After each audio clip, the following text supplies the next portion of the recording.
Well, good. Well, it is general availability today. It is shipping to Wave. Ladies and gentlemen, if you want to get started with a starter kit, please reach out to your Wave sales rep. Get in touch with our engineers.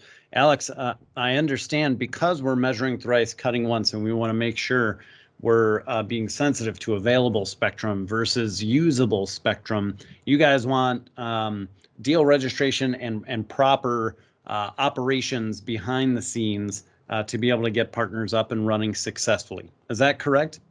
Yeah, we want to work with you and the partner and the customer hand in hand. We want to make sure that, the black eye that TV Whitespace has already seen is healed.